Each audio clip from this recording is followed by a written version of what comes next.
இங்கே குத்லின்ற சின்ன பையன் படிக்கணும்னு ஆசைப்படுவான். அவங்க அப்பா ட்ரைனேஜ் கிளீன் பண்றதுனால அந்த பையனுக்கு எந்த ஸ்கூல்லுமே அட்மிஷன் தர மாட்டாங்க. உங்க கிராமத்துல ஏதாச்சும் வண்டி வந்ததுன்னா அந்த வண்டியில இருக்கிற நேம படிச்சு படிச்சு இப்ப அவன் படிக்க கத்துக்கிறான். அது மட்டும் இல்லாம பக்கத்துல இருக்கிற ஸ்கூலுக்கு போயிட்டு ஜன்னல் வழியா கிளாஸ் எடுக்கிறதையும் கவனிக்கிறான். இது அந்த கிளாஸ் டீச்சர் பார்த்த உடனே சாக் பீஸால் அடிச்சு இங்க இருந்து போடா அப்படின்னு சொல்லி தடுத்து விட்டுருவாரு. அடுத்த பீரியட்ல ஒரு லேடி ஸ்டாஃப் ஒருத்தவங்க வருவாங்க.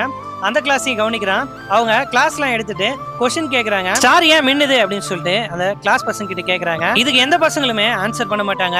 ஆனா குத்லி ஜன்னலுக்கு வெளியே நின்னு கையை தூக்கிட்டு இருப்பான். அதை பாக்குற அந்த டீச்சரும் நீ சொல்லுப்பா அப்படின்னு சொல்லிட்டு கேக்குறாங்க. அதுக்கு இந்த பையனும் அட்மாஸ்பியர்னாலதான் ஸ்டார் வெளிச்சமா தெரியுது அப்படின்னு சொல்லிட்டு சொல்றான். அங்க பாருங்க, அந்த பையன் வெளியே இருந்தாலும் மொத்த கவனமும் உள்ள இருக்கு, நீங்க உள்ள இருந்தாலும் மொத்த கவனத்தையும் வெளியே வச்சிட்டு இருக்கீங்கன்னு சொல்லிட்டு திட்டுறாங்க.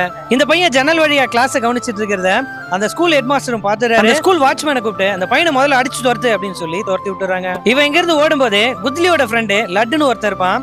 அவன் பிரின்சிபல் ரூமுக்கா போகும்போது அங்க இருக்கிற லட்டையும் தூக்கிட்டு ஓடிடுறான். அந்த ஊர்லயே ஒரு பாழடைஞ்ச ஸ்கூல் ஒண்ணு இருக்கும். அந்த ஸ்கூல்ல போயிட்டு இன்னைக்கு என்னெல்லாம் கத்துக்கிட்டானோ அதெல்லாம் அந்த போர்டுல எழுதி பார்த்துட்டு இருப்பான். இது அவங்க அம்மா பார்த்துட்டு இங்கெல்லாம் வராதன்னு எத்தனை வாட்டி சொல்றது, ஒழுங்கா வீட்டுக்கு வா அப்படின்னு சொல்லிட்டு திட்டுறாங்க. அந்த பையன் வீட்டுக்கு வந்ததும் அம்மா எனக்கு படிக்கணும்னு ஆசையா இருக்கு அப்படின்னு சொல்லிட்டு சொல்றான். அதுக்கு அவங்க அம்மாவும் அதுக்கு நீ இந்த குடும்பத்துல பிறந்திருக்க கூடாது அப்படின்னு சொல்லிட்டு சொல்றாங்க. நீ இந்த குடும்பத்துல பிறந்ததுனால நீங்க அப்பா அம்மா இருந்தா அவ படிக்கலாம் கூடாது அப்படின்னு சொல்லிட்டு சொல்றாங்க. இவன் அடிக்கடி போற ஸ்கூல்ல அன்னைக்கு ரிபப்ளிக் டே கொண்டாடிட்டு இருப்பாங்க. அந்த ஸ்கூலோட ஃபவுண்டர் ஒரு அரசியல்வாதியா இருப்பாரு.